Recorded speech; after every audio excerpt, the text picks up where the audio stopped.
Minggu ini kita buat biskut badam, kurma dan oats. Dia wangi, lemak, rangup dan berkhasiat. Hai guys, apa khabar semua? Saya tahu sekarang bulan Ramadan dan badan kita masing-masing masih tengah adjust lagi kepada jadual makan bulan Ramadan ni. So saya ingat saya nak sharekan dengan anda satu resepi biskut yang bukan saja sedap tetapi juga berkhasiat. Ini biskut badam, oats dan juga kurma. Alright, so dia memang satu biskut yang sesuai untuk dimakan waktu sahur. Kalau tak sempat nak masak ke apa, makan biskut ni pun boleh cukup kenyang sebab kita menggunakan banyak oats. Dan oats kita semua tahu dia akan tolong kita untuk tahan lapar. Okay, now pertama sekali apa kita nak buat? Kita nak whiskkan butter dan juga tepung. 1 cawan gula perang, 290 gram butter.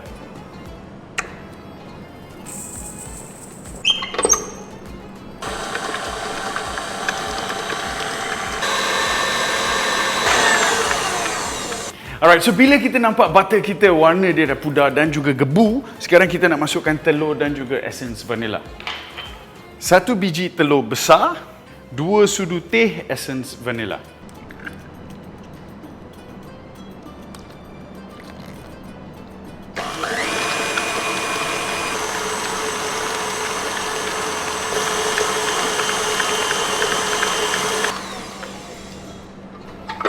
Alright, so bila butter, gula dan juga telur larutan tu dah sebati, sekarang kita nak tapiskan bahan kering ke dalam mixing bowl.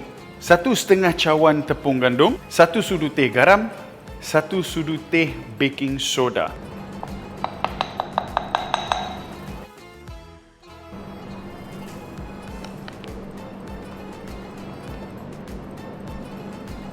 Korang tahu tak, saya gunakan Arms & Hammer baking soda ni untuk bersihkan hampir setiap benda yang ada ke rumah saya, daripada dapur masak hinggalah ke kapet. Sekarang kita nak ayakkan bahan kering.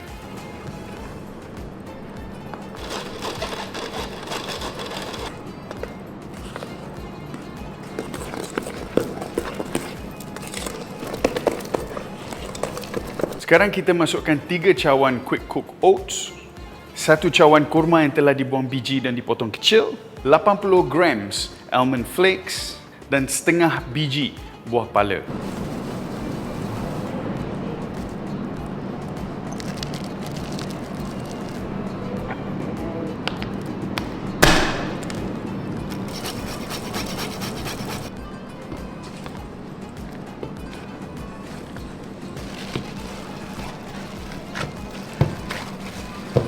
Bila kita punya cookie dough dah siap, sekarang kita lapikkan baking tray dengan parchment paper dan kita boleh mula rollkan kita punya cookie dough.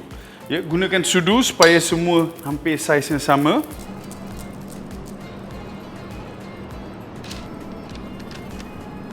Nah, untuk saiz cookie ni, untuk saiz biskut ni, ini terpulang kepada apa yang kita nak fungsi, the function of this cookie. Sebab kalau misal kata kita nak buat untuk sahur snack, so kita boleh buat saiz dia besar sikit, untuk anak-anak pergi sekolah, senang dia boleh makan satu cookie bersama dengan susu. Cookies and milk, come on guys, the best thing in the world, right? So saya buatkan saiz dia lebih besar sikit. Tapi misal kata kalau nak buat untuk kuih raya, kuih raya kan biasa kecil-kecil semua saiz dia. So kita boleh je kecilkan sikit lagi biskut ni kepada saiz yang anda rasa sesuai.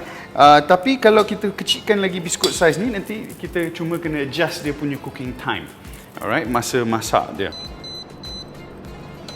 Alright, so saya dah preheat oven saya ke 170 darjah Celsius, okay? So bila kita dah habis roll kita punya cookie dough, kita boleh masukkan ke dalam oven dan masak selama 20 hingga 25 minit.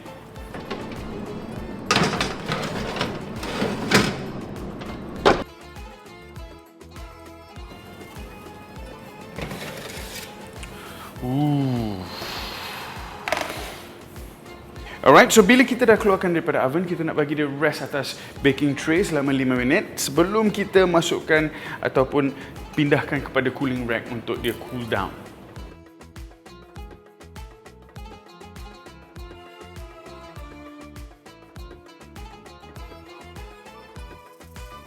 Ni pun sudah siap, biskut badam, kurma dan oats. Now, this is the best part. Anda berpeluang untuk menangi gift set daripada Arms & Hammer yang dalam tu ada pelbagai jenis produk diorang yang direka khas untuk kempen Ramadan tahun ini. Dan bersama dengan gift set tu, anda akan terima cookies yang saya baru bake ini. Kalau anda berminat, details ada di bawah, guys. Dia rangup lemak rasa dia sebab kita ada dates, kita gunakan butter yang elok, and juga kita ada badam. That badam gives a nice sort of nutty, rich punya aroma.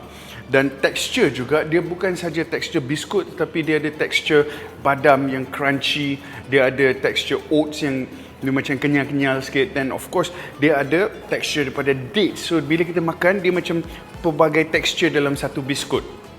Inilah satu resipi yang memang kalau saya buat biskut untuk anak, saya akan gunakan resipi biskut ni. Ya, anak-anak saya kat rumah memang sangat-sangat sukalah biskut resipi ni. And I feel safe untuk berikan diorang biskut ni sebab I know apa yang saya masukkan, and they are also consuming a lot of oats yang memang bagus untuk dia punya digestion, dan juga dia tolong untuk menahan lapar kanak-kanak, so tea time untuk snack. So ini bukan saja satu resipi untuk kuih raya tetapi on a daily basis anda boleh juga adakan cookie ni kat rumah. Kepada orang yang tertanya-tanya, dia ni tak malu ke, tak sopan betul lah makan time puasa. Ini sekarang kita tengah shoot dah masa buka puasa lah. Alright, so kepada haters out there, chill out. Alright. So good. So nice. Alright guys, jangan lupa kalau anda suka konten ni, if you've enjoyed this content, please do click the like and subscribe button, and I'll see you guys next week. Ciao. Peace.